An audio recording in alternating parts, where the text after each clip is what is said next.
Oath is fine. I don't think mechanically dog shit fits the stream motif.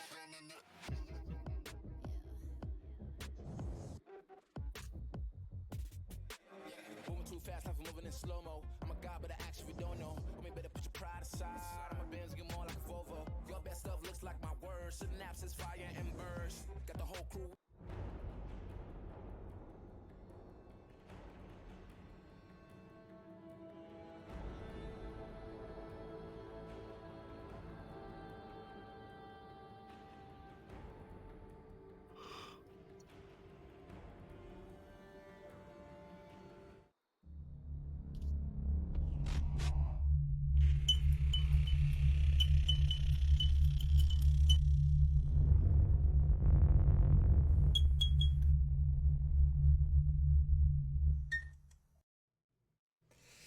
What is up, everyone? Hello. Welcome back to the GRLCS stream.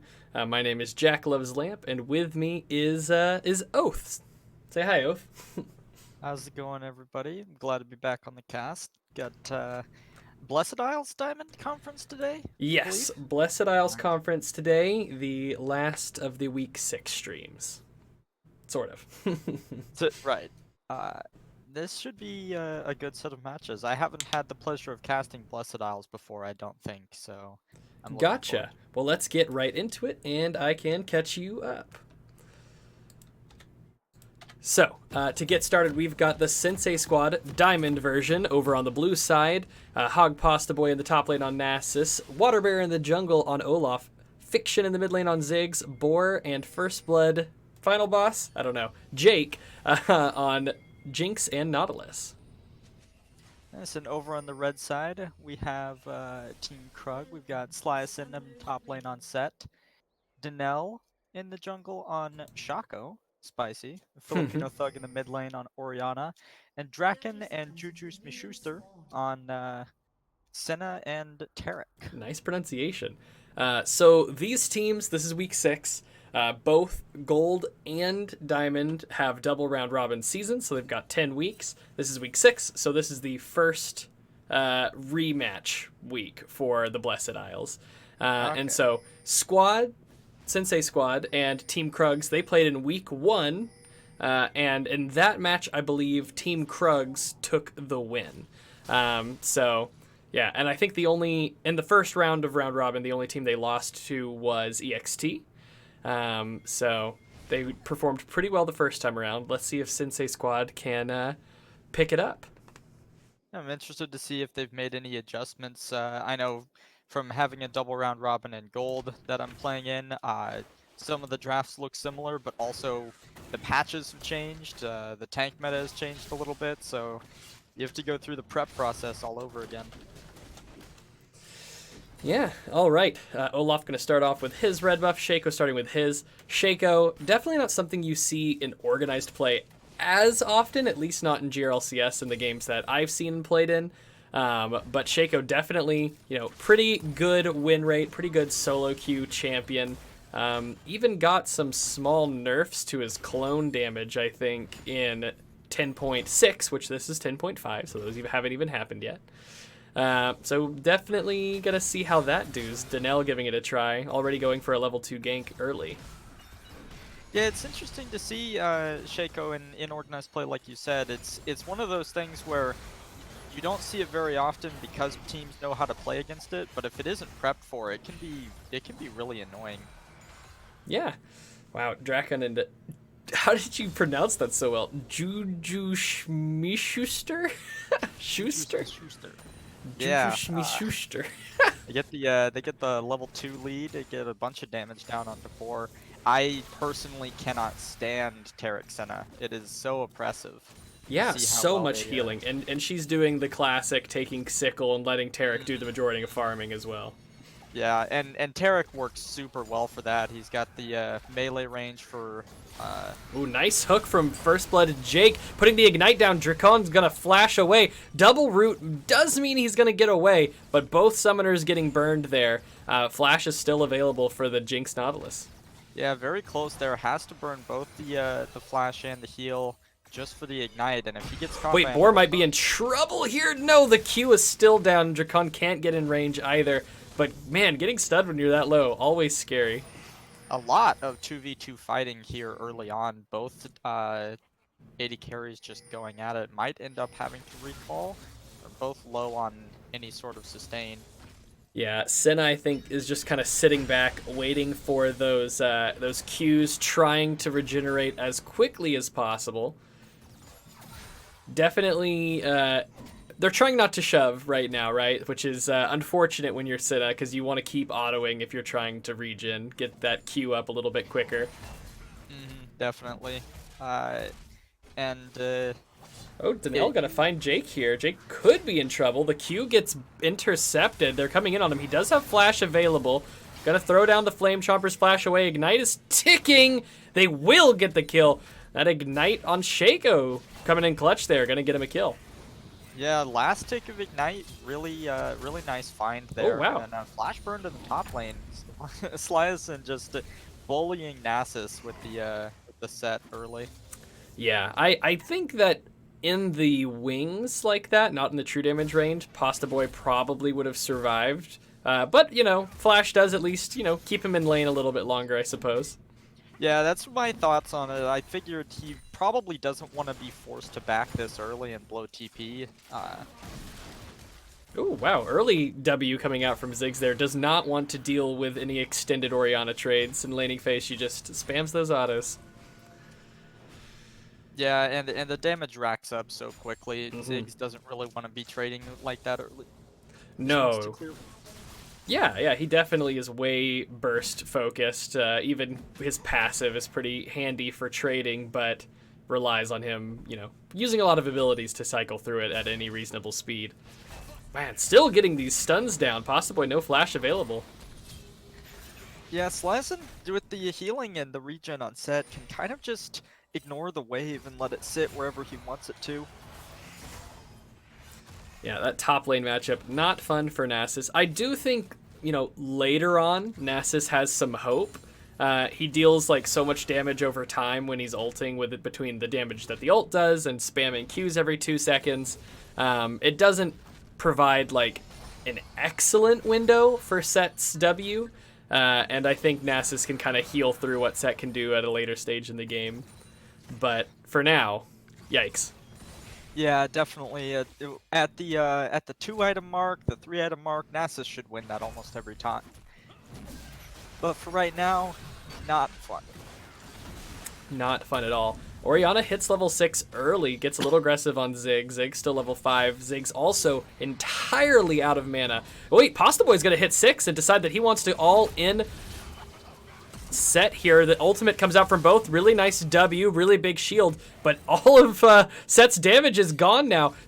Pasta Boy chasing, and he's going to get turned away by Shaco. Meanwhile, in the bot lane, the Ignite gets thrown down onto Nautilus. They're trying to chase down Jake. Drakon doesn't have flash available. He won't be able to pick up the kill. Trying to follow the bot lane fight and the top lane fight simultaneously. Pulls him in, gets the stun. Here comes Shaco, not able to get in range. Throws down the trap, but it's not going to land. Teleport, not available for Pasta Boy. He did pick up the Sheen, and then that's when he came back and ulted to try to fight Set. A fight which he, for the most part, won. Set had to run away. Yeah, and it will just be recalls all around in the top lane. Meanwhile, bot kind of feeling the pressure. They've called Water Bear down here to maybe get a gank off. He's looking for something. Drakon gonna get engaged on. The Ignite comes down. They do get some stuns. First Blood Drake is low. He goes down. Boar has to run away. Flashes away. The jungler will pick up the kill onto 2, though. Actually, the second one goes over to Boar. That W almost picks up a kill onto Boar. He barely sidesteps the true damage. He doesn't have ultimate available. He's getting really low, and he goes down. No W, no ult. Almost picks up Water Bear, and almost picked up Boar as well. Boar had a nice sidestep away from the true damage, keeping him alive. Worked out well. It was really close there from Sliason. He definitely could have possibly picked up a kill or 2 off the backside of that, but it was really well played on the side of SQD. Fiction holding on in CS here in the mid lane, roams down to the bot side there and gets some assists, but now he's in a little bit of trouble. I don't think he wants that fight. He doesn't. He's gonna have to flash away to stay alive. He's been avoiding like long close range trades with Orianna so far, but just there he kind of, I don't know, forgot. Yeah, he opted into that one for the poke, and maybe didn't think he was biting off more than he could chew until he had to flash away from the shockwave. Yeah, Ziggs no ultimate available and trying to do an extended fight with Orianna. Those auto attacks do a lot of damage. I even remember, I don't even know if it was like meta, but I remember once upon a time like Nashor's Orianna was a thing even. Oh, here comes Shaco It was gank. about 2 weeks of a patch, yeah. Yeah, they're gonna get a decent gank onto him here. He will throw the ult down. Using the ult from CC, it will be enough. They're gonna pick up the kill. The ignite, a little unnecessary perhaps. I don't think they were sure whether his flash was up or not yet, considering it was so close to off cooldown in that moment. So maybe the ignite wasn't overkill, but they are able to pick up the kill onto Pasta Boy with the gank, and his flash is back up. Teleport's still down though. This again is 10.5, so no TP buff, solo laner buffs yet.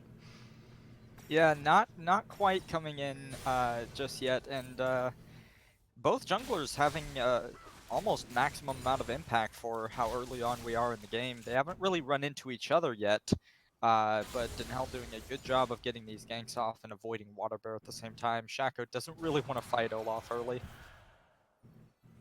Oh yeah, definitely does not. But you know, lucky for Shaco, he's one of the best junglers when it comes to escaping. Invisibility and the ability to hop over walls and throw down traps behind you, or you know, in front of you as you run away. Pretty good for escaping. The War of Vision goes on in the mid lane, but looks like Oh, Denel is here. The W once again used really well. Throws down the Zhonya's just to be safe. Is sitting on the ball. Sometimes you got to be careful. Zhonya's isn't always the right move. Occasionally, you can just wait out an opponent's cooldowns and just wind up, you know, dying when you were better off running away. But it works out for him this time. He does survive. And here comes Water Bear burning the flash from Filipino Thug. The Ziggs ult comes out, gets a little bit of poke. Water Bear's going for this. Throws down the ultimate. Here comes the Senna ult, and it will force him to disengage. He goes incredibly low, but so does Filipino Thug. Ziggs gonna throw out one last Q, not gonna get him. The W comes out. There's the Jinx ult. I don't know if it was planned or not, but Ziggs either purposefully or accidentally zoning the Orianna right into that Jinx ult. Yeah, that's the experience of everything in the kitchen sink being thrown at you. There's only so many things you can dodge.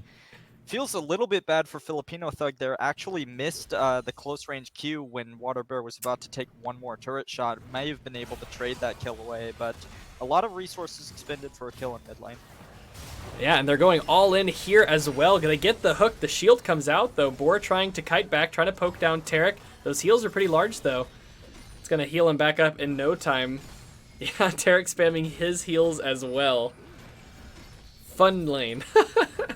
Enjoyable Tough. lane indeed. Almost back up to full health there. The hook won't land. Here comes Olaf. They do stun Nautilus. The ultimate comes out from Tarek. They will get the kill. And we're going to see Jake flash away to get away from Senna before she can potentially get him. And then in the top lane, another trade onto Pasta Boy, who decides he wants all in. He ults. He's going to get ulted by Set, pulling a little bit closer to the turret, but I think this is going in Gnosis's favor. It's hard to tell because now we're down here watching Denel and Filipino Thug take out Olaf, who dies for a crab, really wanting to get some vision on this dragon, but he is going to end up dying for it. FB Jake, no sums, no mana.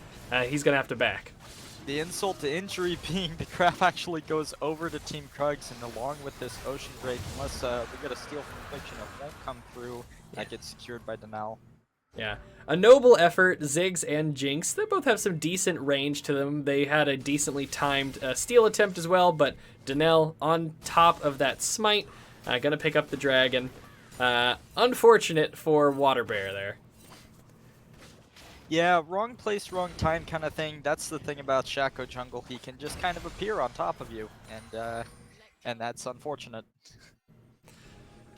Twitch chat has said that quite possibly it was purposefully, so good on ya. Oh, Filipino Thug getting engaged on by Jake. Waterbear gonna flash over the wall. Filipino Thug doesn't have sums available. Almost dead, still alive. That Q will pick up the kill. Meanwhile, bot lane with Nautilus in the mid lane, they get aggressive onto Boar, and they burn his flash. They're now shoved up on this tower. A crit will mean a little bit quicker wave clear. And another crit! Damn! Boar picking up a lot of minions with some lucky Infinity Edge crits there when he needed them. They only get one plate, and he's going to get all that CS. Nautilus is returned. We take those, as they say. Going down the board, there's a fairly even CS in most of the lanes, except for top lane, assuming you can trade Boar's CS for that of Juju's Masuster. The set actually being up quite a bit, almost 3.5 waves. Yeah, when it's come to trading, he's really winning a lot of the trades, and he definitely has a lot of pressure here in this top lane. When it comes to all-ins, though, it looks like Nasus has the edge. When they both have everything up and ultimates available, it seems like Nasus is winning these fights. But in terms of just general pressure, Set's really putting the pressure on. Yeah, that's the thing about the Nasus lane is if he has ult up, it's really easy to get in on him. It's just whether or not you can get back out once you do, because if he chooses to go for you... Ooh, flash from Juju. He will get the stun onto Boar. They're kiting him out, though. Here comes the teleport. Nasus ult. Not Nasus ult. Nautilus ult. Waterbear going to start disengaging because they see the return of... or see the roam from the mid laner.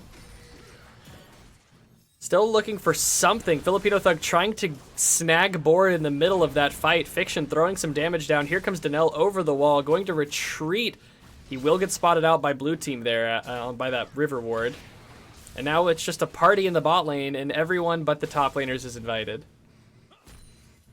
Yeah, the TP coming in immediately from Fiction in the mid lane forces the quick roam from Filipino Thug. Both the junglers are there, and at that point, when there's so many people and you don't really want to be fighting, it's best to just disengage, which is what both teams opt for. Yeah. And here in the top lane, you can still see Pasta Boy kind of struggling in the small trades. As soon as Conqueror gets stacked, that W is fully maxed out. He does have a Stinger for a little bit of CDR. He does have the ultimate. I think he's trying to maybe bait Set into a fight, but he needs to be careful. If he gets too low, he's not going to win that all-in anymore. I think what he's going for is hitting level 2 ultimate before he takes the all-in. Gotcha. Being a level down onto a Set ultimate means Set has all-in potential if he gets even half of his W stack up. All right, he's getting some healing here, and he'll probably hit 11 off of this wave. They're looking for the gank. He's trying to bait Set in, and they're not going to wait any longer. Nautilus coming in. Nice stun. The Nautilus ult knocks him up. Nautilus trying to wait in the wings. He's going to ult towards the turret, though. They will still pick up the kill. Denel trying to pick up a kill on the Pasta Boy. He's going to Q. He's going to get some health back. Waterbear, he knows which one's the real one. Can he get the kill, though? He's going to back off. He doesn't want to run under tower because here comes Filipino Thug, who whiffs the ultimate. Here comes the Jinx ult. Will it pick up the Shaco? It just whiffs by the Shaco. Feels bad, man. Ziggs might just get this turret here if he cycles his passive enough. Yeah, I don't know if he's taken any points into W early or if he opted for E, but if he has even 1 or 2 points, he probably gets this tower. Oh, he picks up aggro there. One of his Qs that he's throwing to cycle his passive will hit Orianna, aggro's the turret. He's very close. Like one more passive proc and W will probably execute that turret, picking up blue team first turret blood. First blood turret? First, I don't know what to call it. First turret. First turret. We'll just go with this, with the simple one. A little bit questionable there from Filipino Thug actually throwing that shockwave up in top lane. With Denel so low, I don't think you kill Waterbear in that scenario, even if it does connect.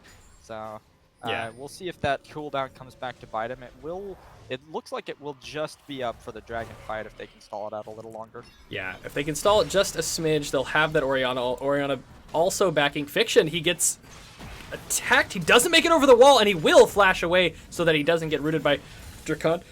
Really nice summoner pickup. Pasta Boy looking to get really aggressive here. He's going to throw down the ultimate. He will get ulted and oh, he flashes in place, I believe? Or was that a weird visual bug? I'm not sure. Is he going to go under a turret? After the flash gets burned, he will not. He doesn't have quite enough there. Meanwhile, Orianna still not back to this fight yet, and they will rush down the dragon. All good all around for Sensei Squad. Yeah, definitely. Summoner for summoner, ult for ult in the top lane. With the pickup of the Warden's Mail, I think we're getting quickly to the point where Set doesn't really want to be taking these fights any longer. Yeah, I think Warden's Mail is excellent. Oh, Donnell going to get onto Fiction here. Will he be able to get away? No! Electrocute and Ignite both come out, and that will for sure secure the kill on to Ziggs there. He was under half health in the middle of the lane. Waterbear going to run it. He's just going to flash in. There goes the ultimate. He can get Filipino Thug. Here comes Set. Does he want this fight too? He does have his teammate to back him up, but he does not want to fight the Set. Understandable. Set has finished that Triforce. Pretty big power spike for him. And neither mid lane are doing a very good job of respecting jungler position. I was just about to say when Fiction went down that this is the effect of how used to playing against Shaco are you, but yeah. Then Filipino Thug pushes up and I mean Olaf really doesn't take anything from Orianna, that's for sure. Yeah. He's trying to get aggressive. He's trying to keep this turret alive. In the mid lane, Jinx will finish off a turret. Waterbear getting aggressed on by both Shaco and Set. The ultimate comes out from Senna. The shutdown will go over. It looks like Nautilus is going to be the one. Can he peel Set? It looks like it. The Q comes out from Waterbear for the slow. They throw down the pink in the bush. First Blood Jake still kind of try to cut it out. He actually just decided to wait. Here comes Fiction, throwing in some abilities with a teleport from Pasta Boy as well, abandoning that top lane tower. There's the ult. There's a nice Q. The W comes out. They're going to get two. Here comes the ult from Tarek. They're going to stay alive a little bit longer, but do they want any of this? I don't think they do. I think Fiction and Pasta Boy are a little stronger than those two at the moment, though Drakon is coming around the corner. Yeah, they got baited by the numbers advantage they had there, not tracking the Set W cooldown. Okay, both teams have three here in the bot lane. The aggression comes out. Boar's going to flash away. He eats a W. Pasta Boy cannot survive against all of these. He goes down, but so does Set. Can Boar and Fiction make something happen here? They miss the slow. Fiction's getting aggressive. He is going to find Juju. Perhaps the big heals come out. There's the stun. It whiffs. This root also whiffs. Boar has gotten back in the fight. The heals, are they going to be enough? They will get the kill with a crit. Drakon going to get aggressed on Boar. One more auto flash as the missile will follow through. Double kill going over to Boar. 5-0-3 on this Jinx. That's going to be this turret. Never mind, it's already dead. I wasn't paying attention. That will not be the turret, but they are up 2 turrets to 0. That was a fantastically played fight by Boar, so patient on when he could and when he could not get aggressive against how much healing was coming through from Tarek and Senna there, but they do get the extended advantage, and they may just have enough to take, with the Ziggs, they will be able to take the inner tower as well. Yeah. Whew, all right, Pasta Boy going to go up into the top lane. He's going to grab that pretty big wave. He's still a little bit behind Set, but... Set doesn't have the infinity scaling like Nasus does. So he will eventually outscale Set, but Set's doing great in some of these fights. I will say Sensei Squad doesn't seem to be doing a great job of getting out of the true damage procs of his W. They're eating a lot of damage in those fights from that. Yeah, it's the kind of thing where it's... I've always kind of likened it to fighting against Jax. Whenever he has the Counter-Strike up, you don't really do anything to him, even as a full team. And whenever he doesn't, the champion can be kited out incredibly easily. Yeah. Man, Jax, Counter-Strike, a lot of people don't know, it reduces AoE damage, so essentially a lot of spells. And then if you auto-attack him, it literally makes the Counter-Strike damage stronger. So it's always tilting to see someone on your team just like spam autoing a Jax through his Counter-Strike. And it also works on top of the resistances he gets from his ult if the Counter Strike is up. Even hitting him with mage abilities and stuff like Orianna combo is not that effective. Yeah.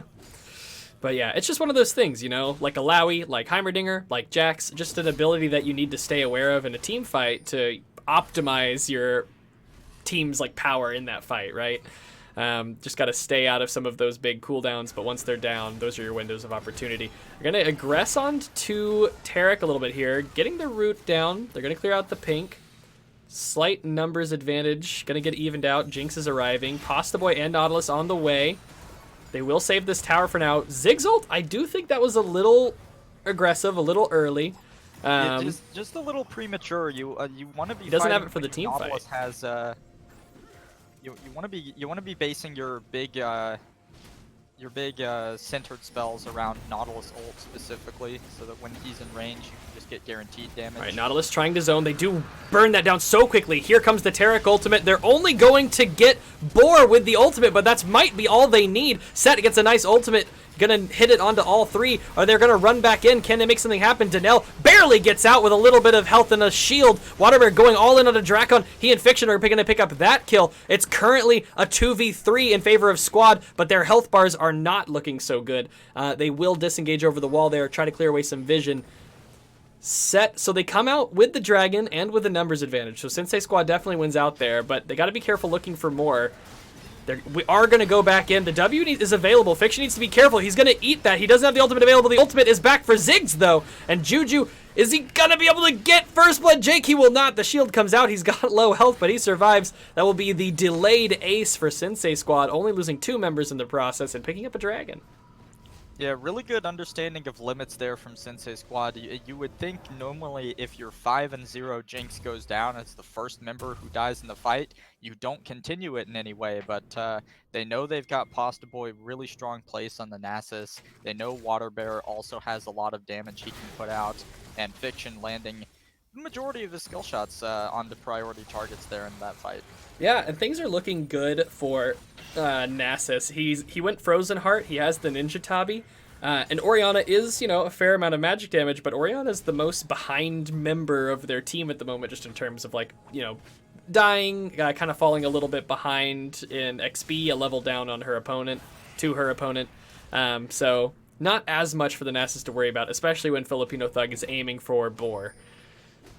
Yeah, something I would like to draw attention to is Oh, Fiction might be in trouble here, taking a ton of damage, going to get ulted. Can he get the W still? He gets over the wall. He might get away. He does. He gets away from Set, and they're going to get a catch onto Filipino Thug. Nice ultimate from Olaf. Here comes the Zhonya's to stall. The Ziggs ult going to come down. Waterbear is going to get the kill anyway. Donnell goes down in the mid lane, trying to get a pick onto Boar, but he's going to get stopped by Pasta Boy, and Boar just does insane damage to him at this point. Fiction is alive. Set is back in the mid lane. Set, no ultimate available, though. 5 members up for Sensei Squad. They're going to look to Baron.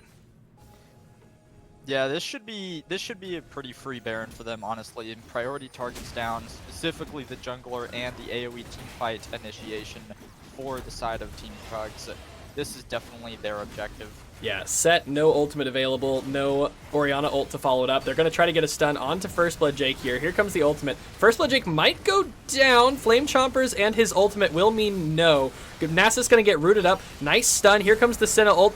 Honestly, Krug's playing this fight really well, getting their heals, keeping people alive, keeping the enemy team kited, but it's going to run out. Their cooldowns are running low. They're starting to pick people off. Sensei Squad was able to outlast it. Arcane Comet will not get the kill, but Jinx Rocket will. Super Mega Death Rocket picks up the kill. 2 more kills for, what's his name? Boar. Oh no, Fiction doesn't make it over the wall. He's going to have to flash for it. Oh, Pasta Boy, his back getting stopped. Back's getting stopped. That could leave a little bit of window, but nah. They do have long enough on the death timers that Sensei Squad should be able to back and come back to Baron without losing it. Yeah, if the goal for Team Krugs there was just to stop the Baron from happening, then they succeeded. Like you said, they played the fight really well. I was questioning their choice to initiate so strongly there to begin with, but the fact that they were able to take enough damage off of Sensei Squad's health bars that they stopped the Baron and reset the situation is actually really good for them. Yeah, I have, I'm not going to lie, having the Taric and the Senna there with the Set was, if this game were in an even state, maybe even close enough to win a 3v5 there with the Baron debuff, of course. But they were able to hold out for quite a while, even without Set ultimate, put down a lot of damage. At the end of the day, it wasn't enough. It was a noble effort. And now it looks like Vision's going to go over to Sensei Squad around this Baron, and they're going to start camping some bushes. Yeah, we are. Set might be caught here by Nautilus. He does have his ultimate available. He will use it onto Boar to try to escape. The W comes out. That's a lot of damage, but it doesn't quite hit the sweet spot on the carry. And he's got to go down. Without Set, I don't think they have quite the front line they need to be able to stay alive. Taric is decent front line, but he does better kind of as your off tank, kind of healing and supporting the main tank. Yeah, primarily that is his team fight position, and they're not in any position to contest this. When Slyson went down, 3 members were still on the bot side of the map. They have come into the mid lane here, but there's no reason Sensei Squad can't just walk down to the dragon and take that as well. Yeah. All right. So they backed, they purchased, they came up, got a pick, got the Baron, and now they're looking for nice ult onto Fiction. Fiction taking a lot of damage, but he's still got about a fifth of his health, maybe a fourth. Ultimate from Ziggs comes out, just a zoning ultimate, not going to land. Ziggs starting to spam some abilities. Donnell trying to get in here. First Blood Jake getting aggressed on. The dragon goes down. That's Dragon Soul. First Blood Jake just doing what he can to stall. Gonna flash away. Boar does a ton of damage. He's gonna take down Shaco. The Taric ultimate is now over. The ultimate comes out from Nasus. Salacion looking for something, trying to get Fiction, trying to get somebody. He's not gonna get anybody. Double kill for Jinx. Pasta Boy will pick up the kill onto Drakon and will pick up the kill on to Orianna as well. Double teleports coming out into the bot lane. They have Dragon Soul, they have Baron. I think this might just be the game. Yeah, clean ace coming in. They've got the Baron, double teleport. They just walk this into the base here. Kind of unfortunate for the side of Krugs. They took a couple of questionable engages that gave them their opponent's priority on objectives, and then Sensei Squad was able to capitalize on that. Yes, as Twitch chat mentioned, once they had that Dragon Soul and Nasus ulted, that is a fair amount of movement speed, or I should say an unfair amount of movement speed, and that last team fight was not looking good for Team Krug. So, coming into week 6, we're going to see Sensei Squad pick up the win in their rematch. This is a team that they lost to in their first 5 weeks, so this is a step towards their redemption, as it were. Yeah, we'll see if they can keep this type of performance up. Looked really good on macro play, looked really good on individual mechanics, and I don't want to say that Team Krugs got outdrafted necessarily, but you know what you're opting into when you don't take a hyper carry into a hyper carry as far as the ADC goes. Mm-hmm. So they're just setting themselves up for a little bit harder execution.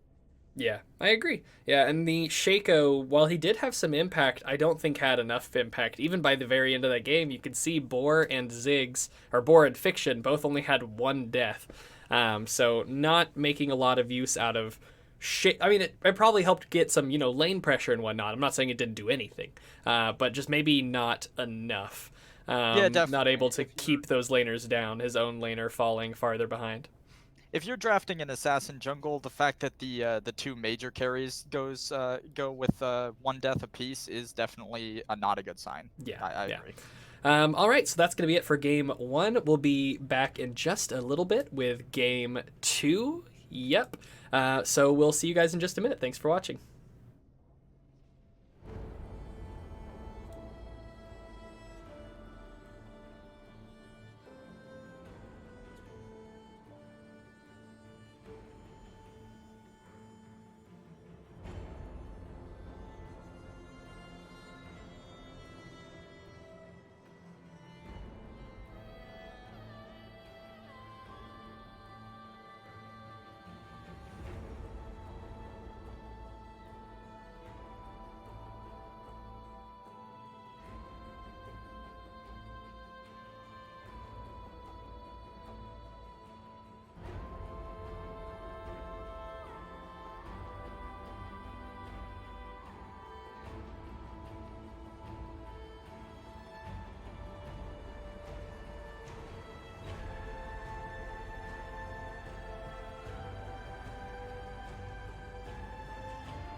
Welcome back, everybody.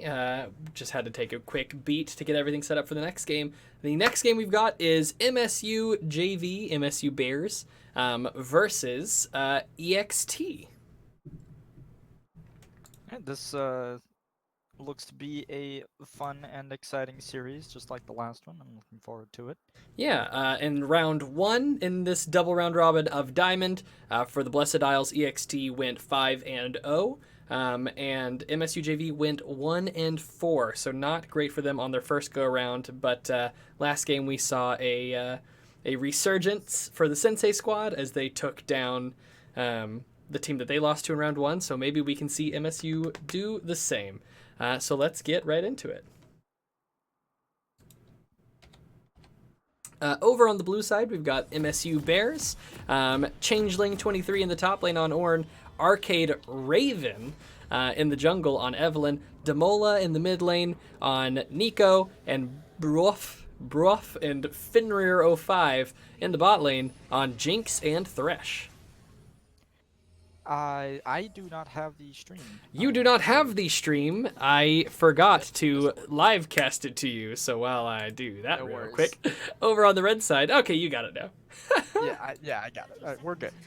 Okay, over on the red side, we've got Team EXT. We've got Reptar up in the top lane on Vladimir, Chameleon Jax in the jungle on Jarvan, Fizzer in the mid lane on Callista. Let's have fun and Curb Stomp in the bot lane on Zyra Khan. Yeah.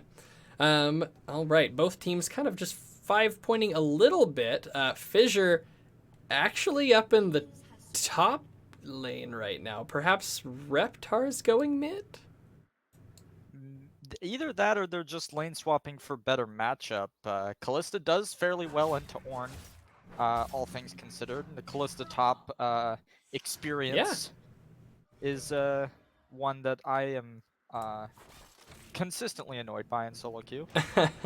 Yeah, and it does look like they have indeed swapped. Reptar's there in the mid lane on this Vladimir, farming Callista in the top lane. I mean, looking at it, like, I should have. You probably did, but I didn't even like realize that Callista was their mid lane pick at first. But yeah, it makes sense that it's top, and they're actually going to put the Jinx top against the Callista. Wait, no, that's Nico top against the Callista. Oh my god, I've been played by the Champions minimap thingy. We have achieved peak bamboozle. I have been so bamboozled. Oh my god, I forgot Nico did that. Jinx here in the bot lane, the real Jinx, going to get super poked by this Zyra Khan lane. Yeah, that wasn't level 2 advantage. That was just Zyra Khan being Zyra Khan. So. Yeah, man, being a shoutcaster, only really watching minimap, I just see a Jinx in the top lane, and then I look at the bot lane, I see another Jinx. I was like, what the? Don't worry, it happened to me too. I was thinking, oh, this is the Korean counter meta to Callista top. You just move your AD carry up there, which is not real, by the way. I just this must be the Korean meta. Nice trade coming out from Ornn. If it makes no sense to me, it's Korean meta. Chameleon Jack's going to get a gank on to Ornn here. Ornn has no E available. He used it aggressively on Reptar. Flashes going out all around. Reptar has kept his. Changeling going to have to flash away to survive, though. Evelyn and Jack's going to spot each other out there at the river. Yeah, Chameleon Jack's probably just slightly underestimating the damage coming out from red buff there. Was hoping he would tick down. Not going to be the case. Demola almost going down in the top lane to Fissure. And in the bot lane, they're also getting harassed like crazy. What were you saying? That thing I was saying about the Callista top experience, that is the Callista top experience. Hail of Blades coming through, you get rended, she can keep farming while she pokes you. It's really just not fun for anyone who isn't the Callista top. Yeah, the only people that would fare well would probably be things that can pretty easily engage and stick, Camille and whatnot. And even those would potentially still be challenging depending on the skill level of the Callista. Jarvan looking for a gank on the bot lane, perhaps. Here comes Rakan. Doesn't look like he's going to find it. Yeah, maybe not the... Oh, wait, Flash comes out. They get aggressive really quickly. Jarvan is nowhere near close enough to be able to engage off of that, though. They do spot him in the bot lane now. And he will find some damage onto Bruoff, but he will back up. Jinx actually a tiny bit up in CS, despite all of this aggression from the opposing laners. And a really fast flash reaction there from the Jinx. That was flash grand entrance engage from Curb Stomp, so comes out a little bit faster. Not as much travel time on that, so impressive stuff there to keep herself alive. All right, towards the bot lane, I mean, we see Rakan potentially coming up for a roam on the mid lane here. He is walking past a ward. It's getting pinged, and Changeling starting to back up. Realizing he's been spotted, he's going to move back down towards the dragon. Ornn trying to build an item. I wasn't looking. I think he finished it, but he might not have.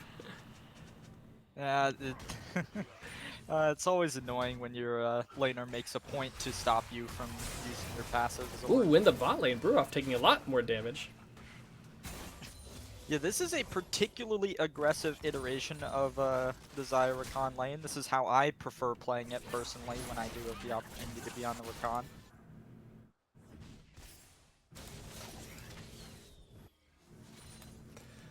Sorry, messing with a little bit of production stuff. Vladimir going to move up a little bit there, puts down a ward. He's a little shoved in against Changeling right now. But in terms of CS across the board, pretty similar in a lot of places, although there is definitely a lead. Wow, and the lead grows larger. It will be a 1-for-1 in the top lane, but Damola has burned both summoners, whereas Fissure has both of theirs.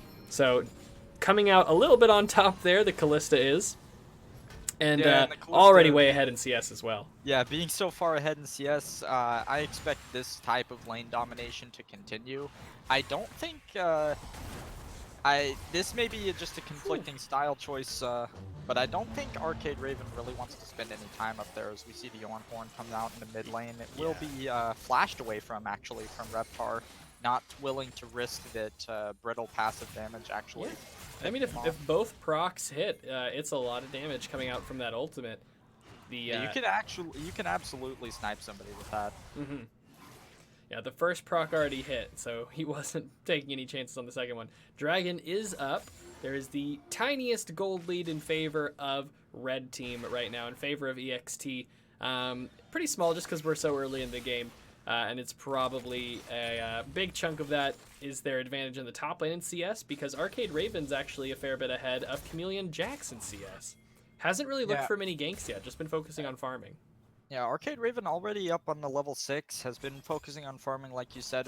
Wonder if Arcade Raven does plan on paying a visit to the top lane, or wants to get the rest of the lanes ahead, just kind of gonna leave Jinx on the Nico on an island.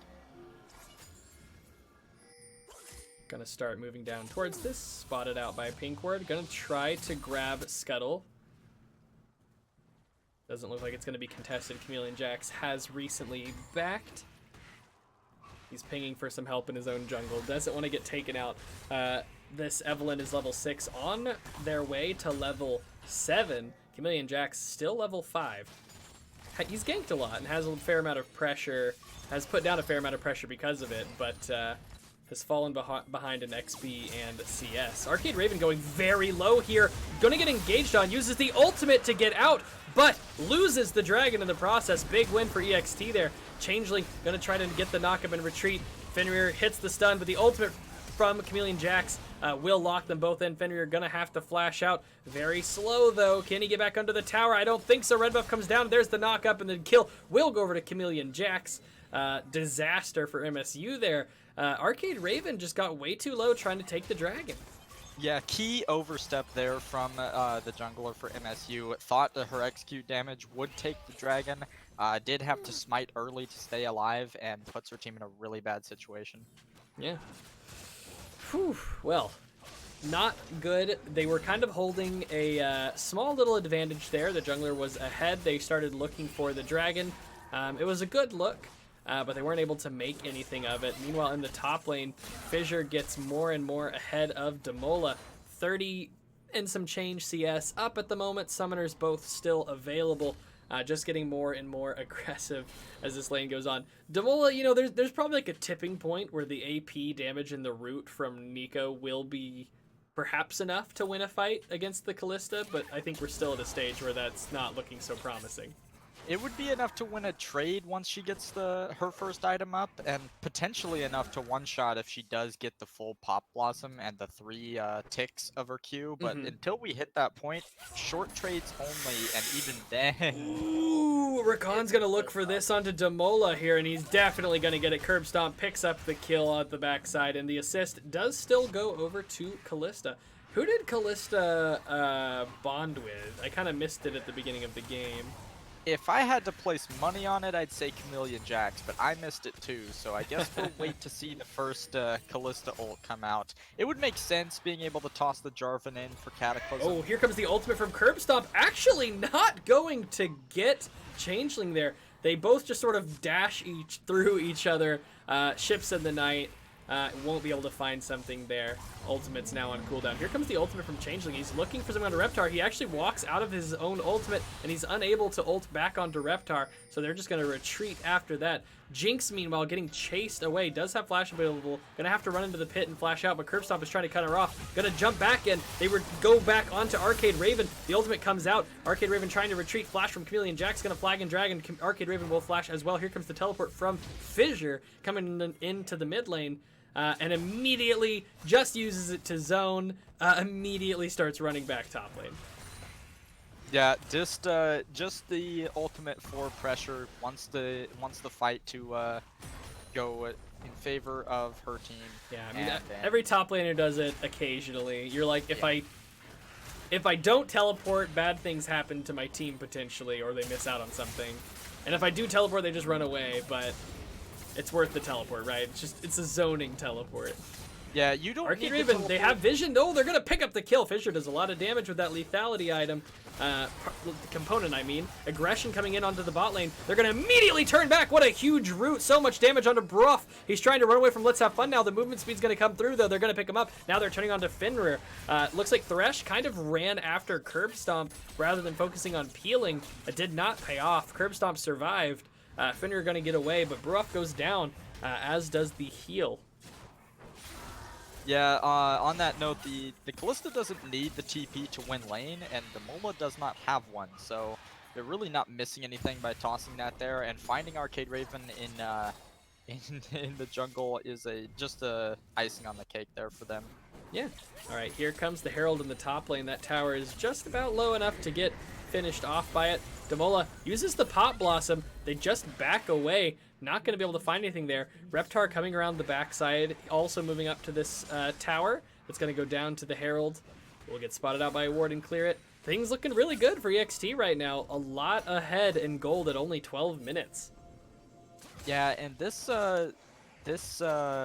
Rift Herald play is fairly standard, getting the tower down on top of that, but the questionable part being Demola choosing to throw the Pop Blossom without a wave there. I mean, I could totally understand it if the tower was a little bit healthier and the Rift Herald wasn't going to one-shot it, but there's no real point to tossing that out instead of just running away when you know that the Rift Herald charge is not going to get stopped.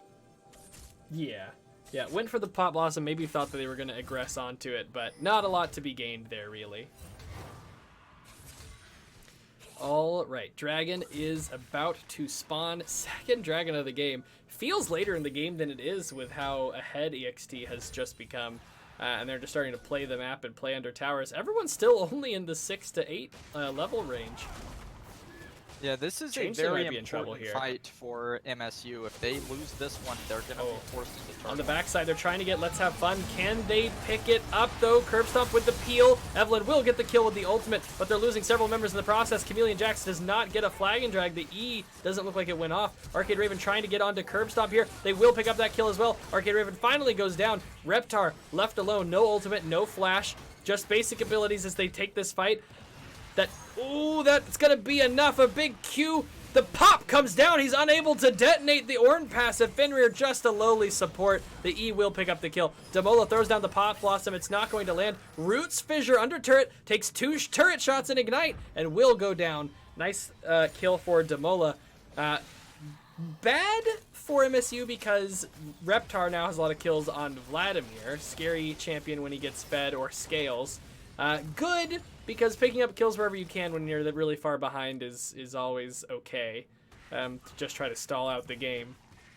And you do get to reset the dragon situation. Potentially could revisit that, except they don't have any vision priority, and Chameleon Jax is already in the area.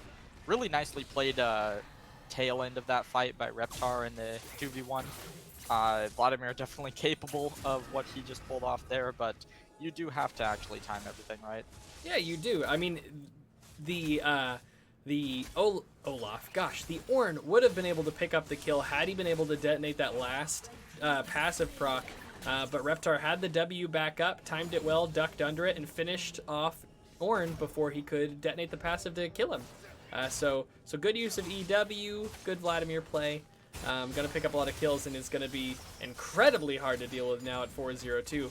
He did go for the, I don't know what if you'd call it more snowball-y item or not, but he did go for the I actually don't even know what it's called. People don't build it super often. Yes, Spellbinder. Yeah, it's my favorite. It's my favorite setup for Vladimir.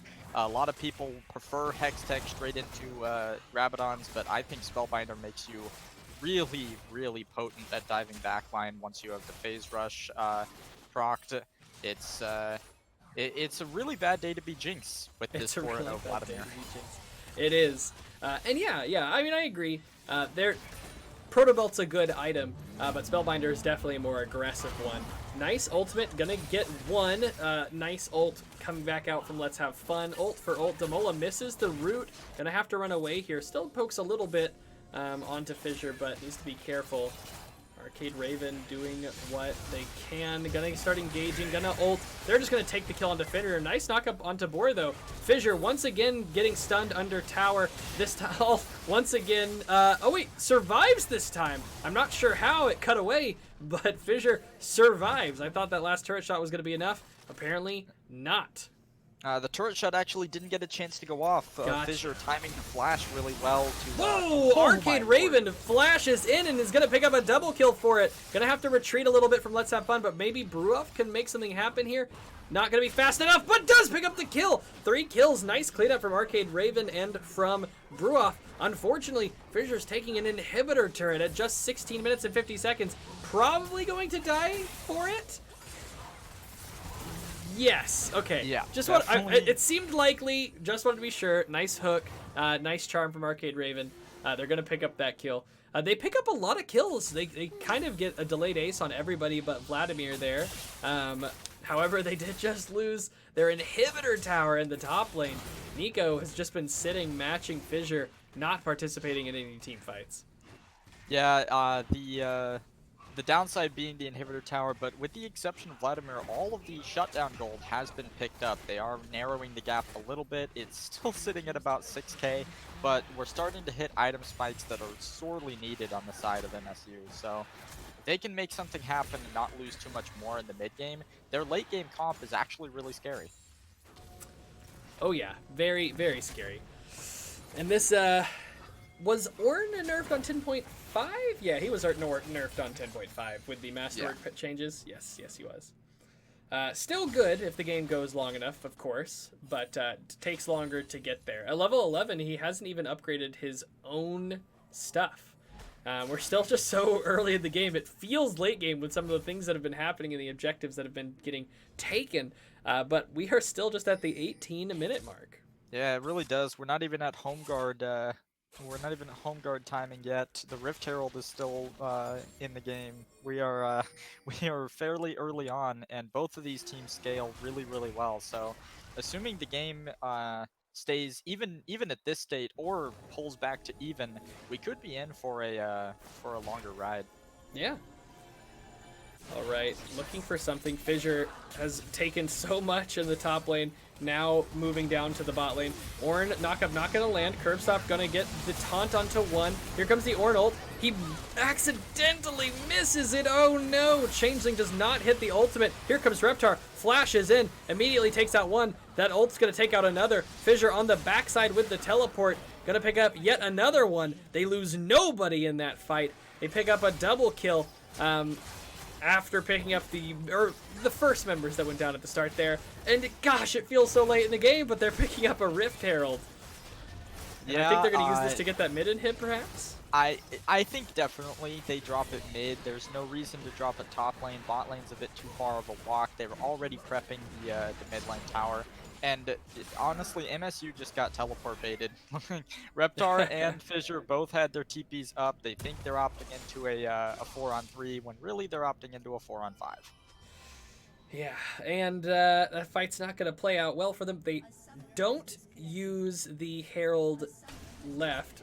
Looks like some members of the other team alt F forward because this seems to have been a surrender. It doesn't show up where you don't have chat available. I was like, maybe they DC'd and reconnected, but no, looks like the FF is going to come out after they pick up that Herald. So that's going to be it for this game. We've got one more game for you guys. We'll get that set up and we'll be right back. Thanks for watching.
All right, we've got one more game for you guys. It's going to be the No Name 5 versus Goliath Esports Armored. We've seen one team come back for some redemption in game 1 today, and another one unable to do the same. EXT remaining undefeated through week 6. And we're going to hop into this last one. I believe the first time that these teams faced off, No Name 5 took the win over Goliath Esports Armored. So without any further ado, let's hop into the game. Over on the blue side, we've got No Name 5. Castellan Crow 01 in the top lane on Mordekaiser, half Korean in the jungle on Olaf, Blue in the mid lane on Nico, and Tricky and Respect in the bot lane on Kaisa and Tarek. Yeah, and over on the red side, we have my icon is covering up the top laner's name. Yes, Kiyohime, I think, or it's my best bet. Kiyohime on the set. Kiyohime on the set. So we've got Hikorus? HCO Hikaris? HCO Hikaris? I don't know. We'll call it. Yeah, we'll call it Hikorus on the Master Yi jungle. Key of Light 09 the mid lane on Silas. Got a Cake and Silverhammer on Misfortune and Nami. Yeah, and I'm paying close attention to the Nico this time. Not gonna fall for it again. Up in the top lane, Mordekaiser and set, broing down. One's doing sit-ups, the other one's playing the guitar. Very, very bro-esque. And yeah, seeing a second Nico game already. This is the patch, 10.5 was the patch, I believe, where they buffed some of Nico's AP ratios and her attack speed. I think you're right about that, and not surprised to see it coming through again. Nico mid, a little bit more popular now than Nico top is, but she can kind of be put in pretty much wherever. My team is currently a big fan of Nico support. So yeah, I mean, she's very flexible. You can play her as like a mage or an on-hit mage in the bot lane. You can use her as a support, sure.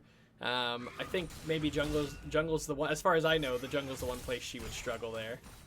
But could work out in the rest.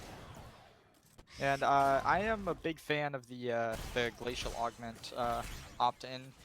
You're, especially into the Silas matchup, you're never really going to be looking to kill him. You're more utility-based for this particular team comp, so I think that's a really good decision. Up in the top lane, we have the stun's gonna miss. Nice moves from Godacake, and Respect gonna take so much damage for it. Up in the top lane, we might see a pretty good trade for the Mordekaiser here. The W gets used, and he's still looking pretty healthy, getting down more autos. Gonna flash Q, kind of misses it a little bit. I couldn't tell, but he will get one last auto. First blood goes over to Castellan Crow in the top lane. Here in the mid lane, Blue and Key of Light having a really big fight, trying to kite him out. There's the Ignite. Minion autos following. I don't think Blue needed to flash there, but he was to be safe. Silas flashes there as well. Also think he was dead anyway. Doesn't matter. Both flashes burned. That's going to be a solo kill for Nico. 2 solo kills on the... Oh no! Hikorus failed a flash over the wall, perhaps? It was hard to tell. Everything is going so poorly for red side here. Losses in all 3 lanes and jungle. The bot lane being the least impactful. Yeah, but, 3 minutes, 3 solo kills. Castellan Crow, I think, needs to be autoing a... Oh, the W comes out, but he was able... I think Kiyohime needed to W a little bit earlier there. Half Koreans here! The tragedy continues for Goliath Esports Armored. No Name 5 picking up so many kills. Set had teleported back to lane onto a recently teleported Mordekaiser as well. Won the 1v1 for the most part. It was pretty close. Maybe he didn't exactly win it, but then Half Korean shows up to secure that win. Everyone is suffering except for the bot lane right now. Yeah, and Key of Light not... well, I kind of looked like he was fooled, actually. I was just about to praise him for not being fooled by the clone, but he's opting into more aggressive trades, knowing that overall he's stronger than Nico is at this point. Yeah, stronger than Nico right now, but Half Korean still present, still on the move. Yi, obviously, incredible scaling, incredible damage, really good team fighting if you don't need somebody for CC, right? And they might try to make something happen here. Here comes Half Korean on the backside. They get the stun. He's going to Alpha Strike onto the AD carry. Tricky trying to run back towards Half Korean. Respect will eventually go down. That kill will come out, though. Half Korean picks up another kill on a killing spree. Gonna burn Go to Cake's flash. Silverhammer left behind, has the flash available. They're actually winning this trade after the flash. Half Korean does have flash available. He is gonna have to burn it. Tricky flash available as well. Not gonna burn it, though. Silas might have found Blue in a really good spot. Neither of them have summoners. He should be able to get the solo kill here. Blue doesn't have much else he can do. He is gonna find it. A return kill for him. We grow the kill lead to 5-2, or the kill difference from 5-2. 5-2. This is a lot of action early here between these two teams, and the major threat point for me is the fact that Half Korean on this Olaf has 3 early kills into a Master Yi jungle. Yeah, If there was ever a situation that you could bully somebody, it's definitely ahead Olaf into Master Yi. And Kiyohime seems to be having a hard time as well. Just goes down! Completely mortared. Mortared. I'm trying to make a murdered by Mordekaiser pun. It's not landing, but you know what I mean. He's going to hit that Q and take down Kiyohime again. This lane top just got impossible for him. This Mordekaiser is going to snowball so hard that he does not have any hopes. Yeah, it's not a fun matchup to begin with. You kind of just lose the extended Death Realm fight straight up post 6 on set, but also the E, we saw the interaction in the first fight that they had. The E can actually pull your W aim reticle behind Mordekaiser, so you don't get any damage from it. Nice move on Hikaris's part. Does pick up that dragon, but will die in the process. And yeah, no, like you're saying, that's huge. Being able to E the set when he's Wing can mess up his aim, and he also, has no chance of dodging the Mordekaiser pull while he's doing that. I do believe he could flash, but I don't know if that would be worth it. Depends. Double Pop Blossoms! They both stun each other. The CC will, or the invisibility will come out, and we're gonna not watch the rest of that fight because Nico gets away, and they're duking it out up here in the top lane. But there is a 2-level lead for this Mordekaiser right now. Yeah, you definitely can flash it. The trick is kind of to actually just wait out Mordekaiser's spell rotation, because once he uses the E and he pulls you behind him, then you can ult him into your tower. But until you have that opportunity, you kind of just lose trades, especially when you're down 0-3. Things pretty calm at the moment.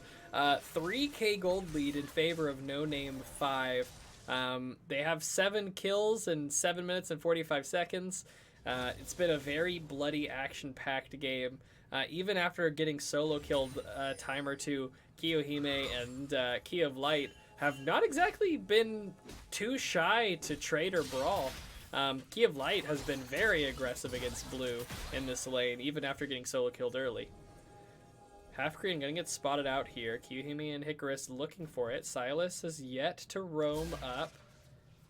Kiyohime gonna press Q, try to run towards him, but that is a very fed Olaf. You gotta be careful. He is sitting on a fair amount of gold, though, I believe. Yeah, sitting on 1,000.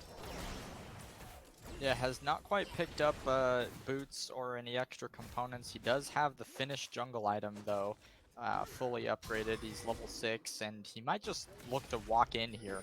Yeah. Or gonna throw the E out in the middle. Assert dominance, as they say. Definitely something he's capable of at 4-0. Just gonna take the red buff away. Might just rotate straight over to Rift Herald after that. Blue looking, after taking some damage from the Olaf, things got a little more comfortable for Nico here in the mid lane, a little more room to take it all in. So much damage onto the Mordekaiser, even when he's 2-0-1 and a level 2 levels up. Kiyohime on this set doing a good job of fighting back, but here comes Half Korean. He's gonna jump out of the ultimate. The W comes out though. That does not go well. It is tough to dive a champion that has such a big shield for a short duration, as well as that ultimate. Yeah, that's a huge overstep there from Half Korean.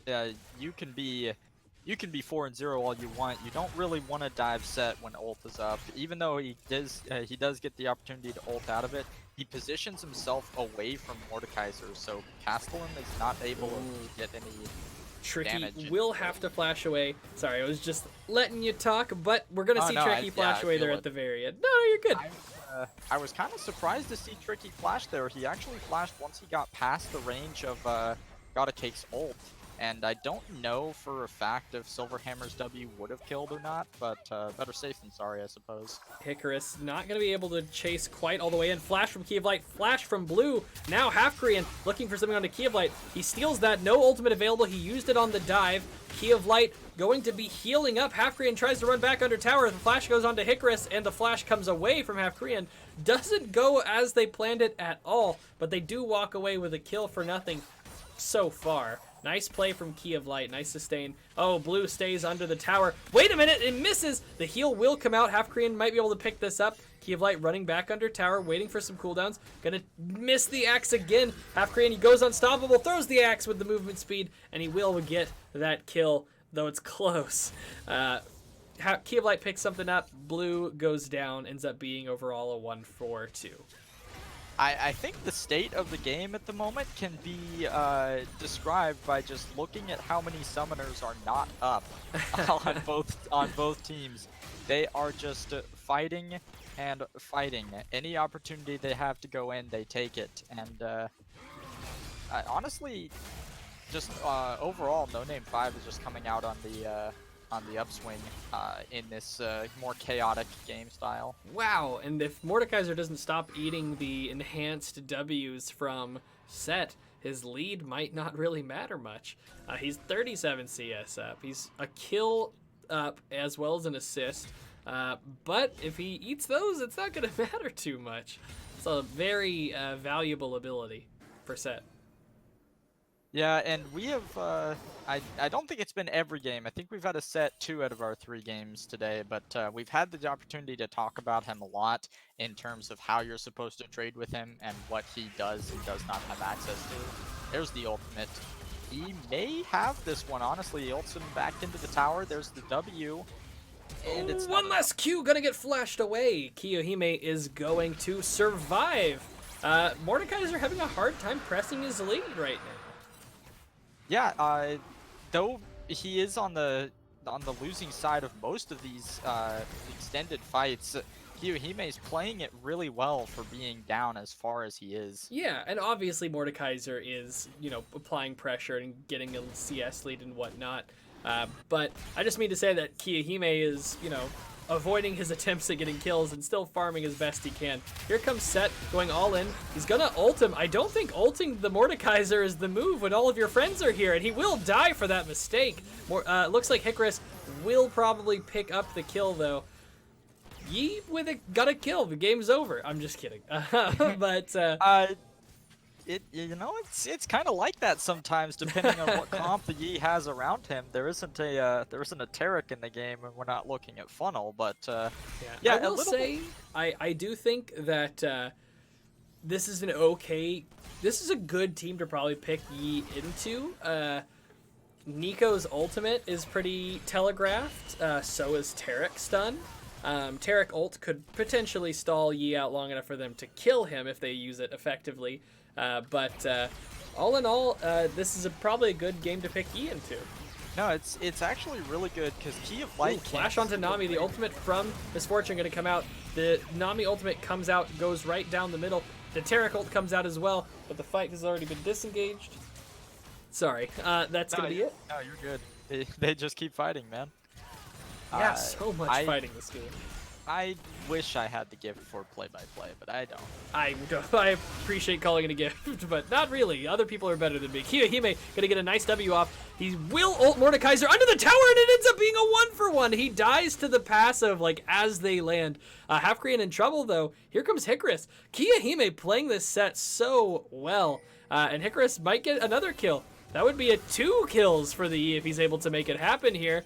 And he will! That's 2 more, a second kill for Yi. He's on his way to, man, what would you call it? Hitting that power spike, if you will. There you go.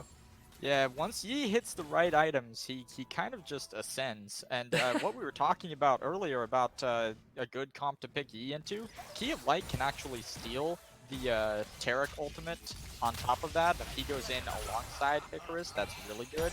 Also, the ability for Silverhammer to give the E buff to Icarus means that his Q also gets the bonus damage because of the change to Nami, so double strike Q hits for a ridiculous amount. It just gives so much more front-loaded damage to E going in. All right, he does have the haunting guys. He does have the haunting guys, as well as the relies and those sorcerer's shoes. So, looking a lot better for the Mordekaiser in some of these fights right now.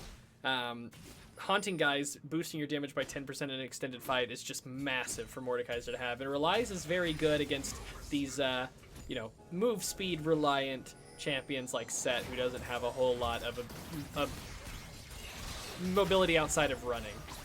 Ultimate for Misfortune, will it be enough? It will. GoToCake picks up the kill into half Korean up in the top lane. Kiyohime will go down in a 1v1. Mordekaiser looking a lot better in these fights now that he's got some items.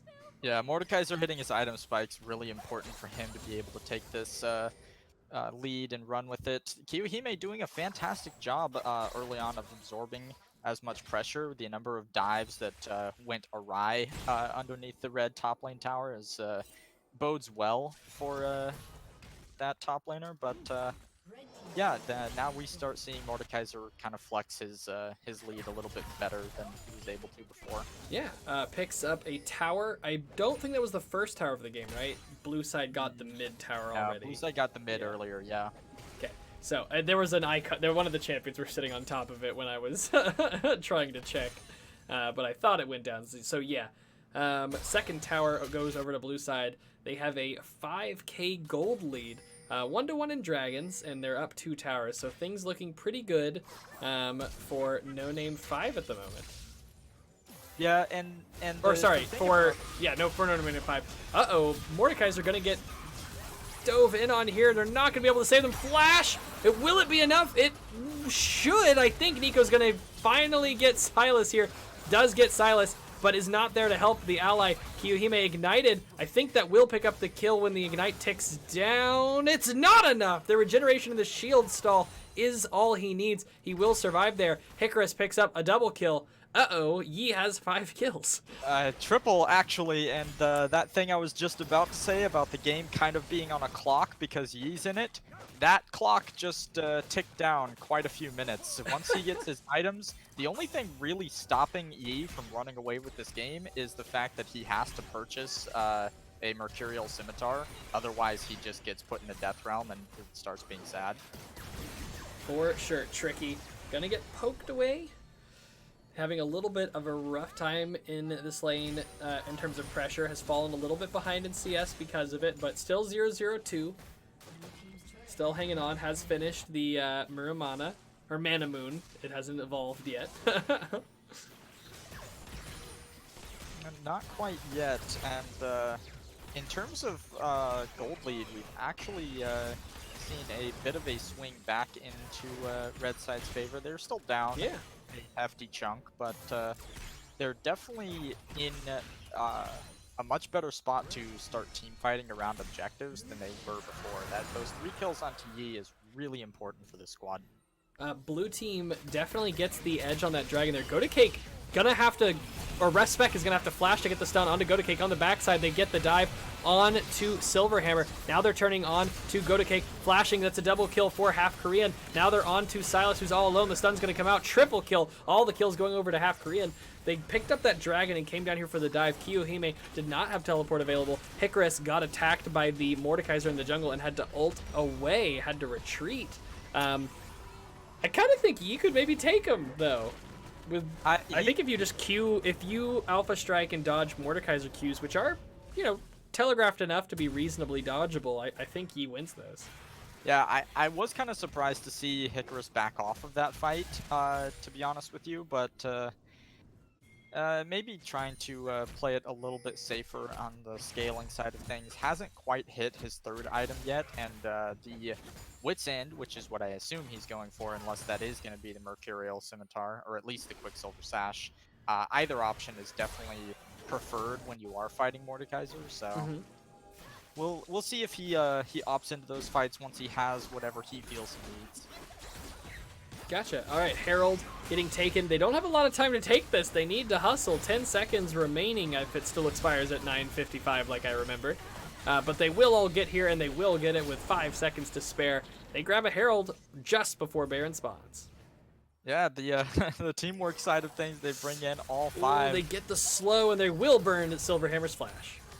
That is something that I wanted to talk about in game 1, actually. I saw both mid laners prioritize Luden's Echo over the Hextech GLP, which was kind of surprising to me. I don't keep up with patches, with patch changes as much as I probably should, but I think GLP on 10.5 is still a lot better for control mages, even if you don't have the All right, the slows are coming out. Nice route into a double stun with the ultimate.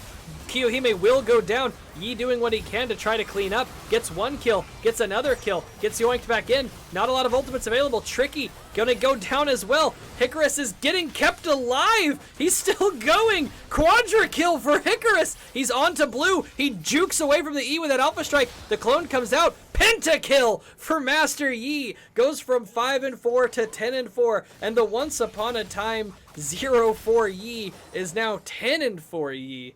Oh my goodness. And the clock has officially went ding. The egg timer is done. We are looking at Yi with enough gold to go back and finish his Wit's End.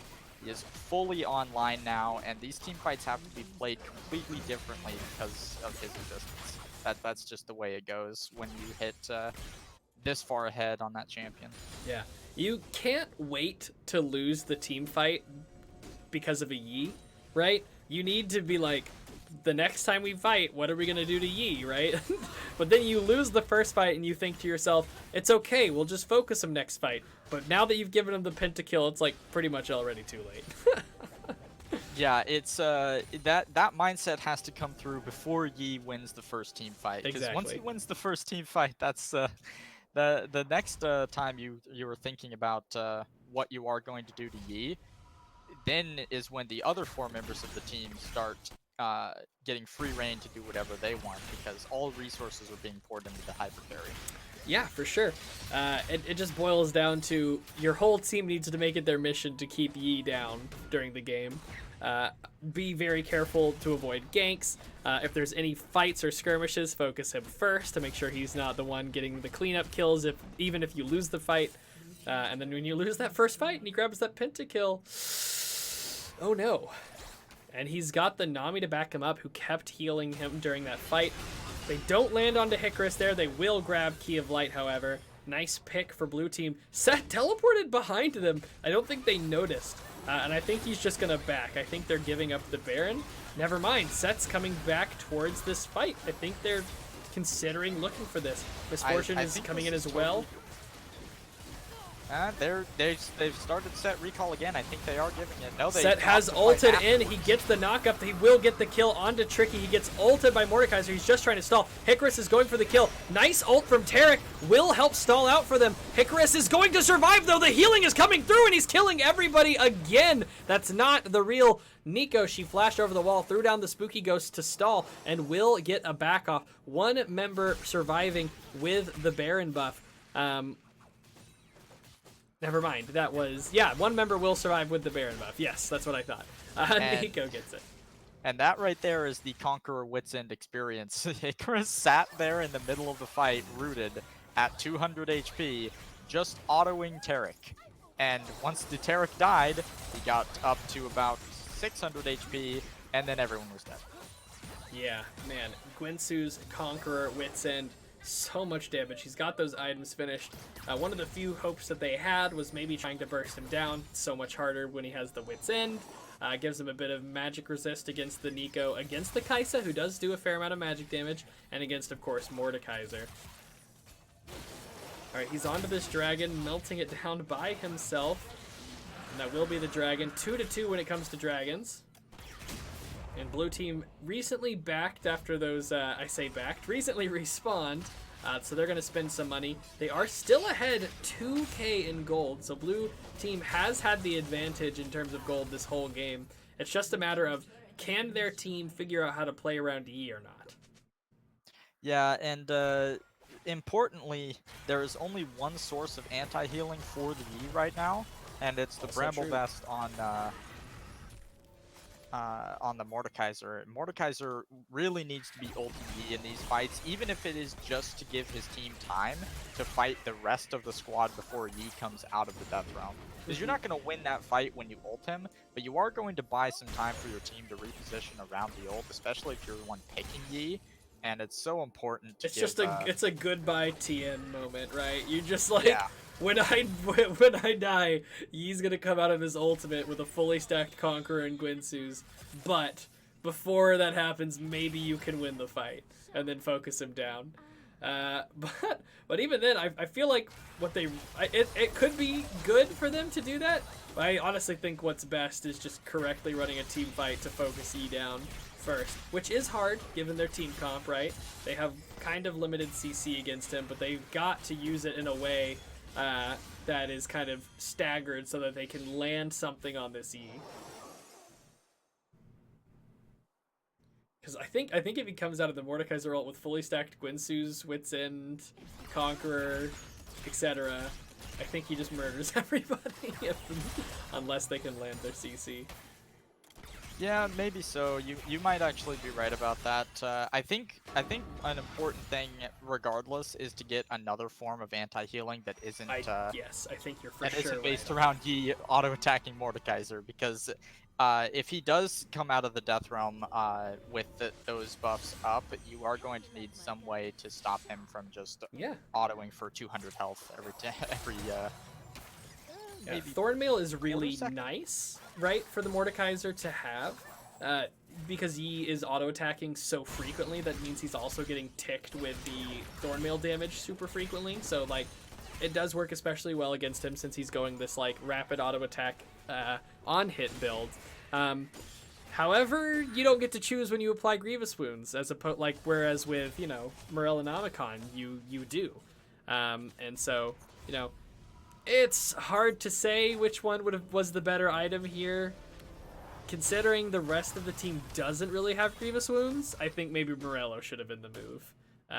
If the rest of the team did, I think Thornmail would have been fine.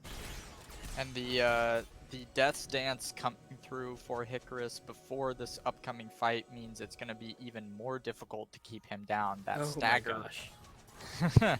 That stagger with the healing, even at 50%. That might just be enough.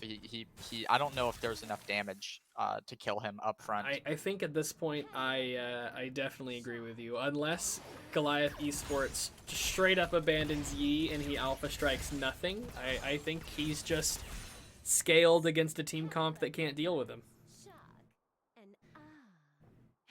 But that all this theory crafting aside, they are. I know so much Yi. Like, we're really diving into, like, who is Yi, right? Like, we're just diving so deep into what this means for this game and how to beat Yi. But right, back to this game. That's going to be a struggle, but we're going to have to see if No Name 5 can overcome it. They do still have the gold lead. Yeah, they definitely do, and I'm interested to see the way they choose to play this fight, because all of our theory crafting is kind of centered around the one major problem character. But going back to something that you said about getting a solid fight set up, the Yi doesn't matter if the Yi isn't there. If True. they can spread the map out and get some skirmishes that don't involve Hikaris in them, then it's a lot easier to macro your way to a victory if you just avoid. It's kind of like playing against a Tryndamere. You leave the Tryndamere in top lane because it's Tryndamere and you're not going to do anything to him. No, I agree. I think you're right. I think playing the map right now is probably their best bet for taking out this Yi, given how fed he has become.